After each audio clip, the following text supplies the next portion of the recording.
जय श्री राधे।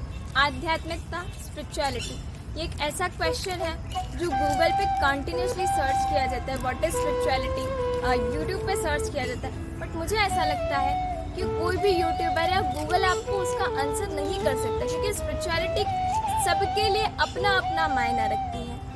एक बहुत मिसकंसेप्शन स्पिरिचुअलिटी को लेकर है कि स्पिरिचुअल होने का मतलब है रिलीजियस होना, कि रिलीजियस होना एक अलग बात है, रिलीजियसनेस एक अलग बात है। आप किसी संस्कृति को मानते हैं, आप किस धर्म को मानते हैं, आप किस पंथ को मानते हैं, इस विषय का और आध्यात्म का कोई मेल मिलाप नहीं है। हाँ, ये बात जरूर है कि आध्यात्म के लिए आप जिस भी रिलीजियस को फॉलो करते हैं, जिस भी रिलीजन को फॉलो करते हैं, आध्यात्म के मार्ग में वो आपकी मदद जरूर करता है। इस बात में कोई दो राय नहीं है कि मेडिटेशन है, योगा है, मंत्र जाप है, ये सब आध्यात्म के मार्ग पे स्टेप्स हैं जिस पे चलकर आप आगे बढ़ सकते हैं। पर आध्यात्म का असल मतलब क्या है?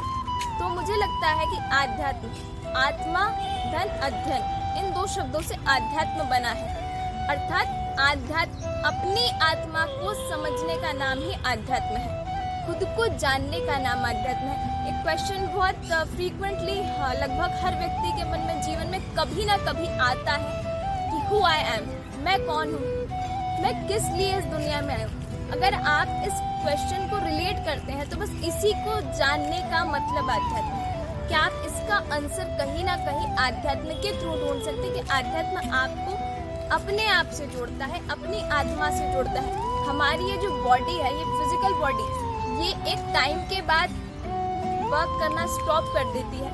एक टाइम के बाद जब आप एक वृद्धावस्था में आ जाते हैं तो ये बॉडी ऐसी भी हो जाती है। कई बार मैंने कई ऐसे लोगों को भी देखा है कि फिजिकली वो कोई काम नहीं कर रहे, पर उनकी मेंटल पावर इतनी है, और वो सब आध्यात्म के बल पर है। आध्यात्म स्वयं को जानने की प्रक्रिया है, आपके आत्मा को जानने की प्रक्रिया है। एक हिंदी में बहुत पुरानी कहावत है, जंगल जंगल खोज रहा है मृग अपनी कस्तूरी को, कितना मुश्किल है तय करना खुद से खुद की दूरी को। आपने हिरण का नाम सुना होगा। हिरण की नाभि में, कहते हैं हिरण की नाभि में ही कस्तूरी होती है, और हिरण उस कस्तूरी को सारे जंगल में ढूंढता फिरता है। और वही स्थिति हमारी है कि जो सुकून, जो शांति, जो आनंद हमारे अपने अंदर है, हम उसको पूरी दुनिया में ढूंढते हैं। हम शांति के लिए अलग अलग जगहों पर ट्रैवल करते हैं, अलग अलग जगह जाते हैं, घूमते हैं, कहीं गाने सुनते हैं, या जो भी जिस काम में आपको अच्छा लगता है वो काम करते हैं कि हमें शांति मिले, सुकून मिले। पर असल में सुकून का मतलब, आपको सुकून कहीं बाहरी दुनिया में नहीं मिल सकता, आपको शांति कहीं बाहर नहीं मिल सकती। अगर कोई व्यक्ति भीतर से प्रसन्न है ना, आप उसको चाहे कितनी ही प्रतिकूल परिस्थिति में रख दो, आप चाहे उसे कहीं भी खड़ा कर दो, वो आनंद में रहेगा। यही आध्यात्म का मतलब है। मैं एक बात मैंने अब देखी है, ये मैं पर्सनली बता रही हूँ, कि कई ऐसे संत हैं जिनसे जो मैं मिली भी हूँ, तो वो कई गुफाओं में रहते हैं, कोई किसी ऐसे स्थान पर रहता है, कुटिया बनाकर रह रहा है, पथरीला इलाका है, पहाड़ है, जंगल है, पर वो इतने आनंद में है कि हम एसी घर में रह के, एसी कार में घूमकर, 5 स्टार होटलों में खाना खाकर भी वो खुशी अपने जीवन में नहीं ला सकते। क्यों? क्योंकि उन्होंने अपने अंदर की शक्ति को पहचाना है, और अपने अंदर की शक्ति को, अपने अंदर के आनंद को पहचानना ही आध्यात्म का असली स्वरूप है। आध्यात्म कहीं बाहर जाने का नाम नहीं है, आध्यात्म खुद के भीतर उतरने का नाम है। तो अगर आप आध्यात्मिकता के मार्ग पर चलना चाहते हैं तो आपको कहीं जाने की जरूरत नहीं है, बस जहाँ है वहीं ठहर कर खुद के भीतर उतरते जाइए।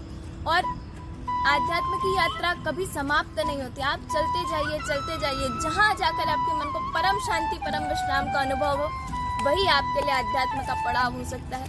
पर हर एक के लिए यात्रा भिन्न है, हर एक के लिए इसके मतलब भिन्न है, पर इसको आप किसी भी मत पंथ से ना जोड़कर मनुष्य मात्र से जोड़ें कि हर मनुष्य के लिए जीवन में आध्यात्मिकता का होना बहुत जरूरी है।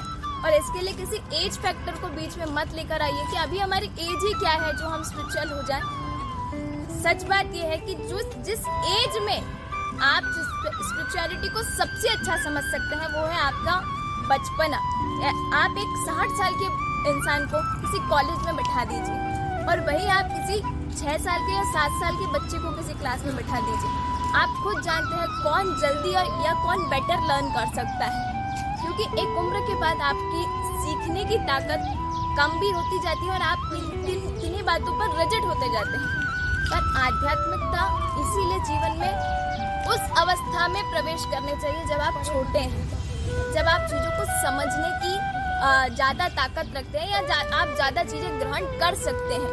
और एक बार अगर आपके जीवन में आध्यात्मिकता प्रवेश कर गई तो आपका संपूर्ण जीवन शैली बदल जाएगी, आपका संपूर्ण जीवन जीने का तरीका बदल जाएगा।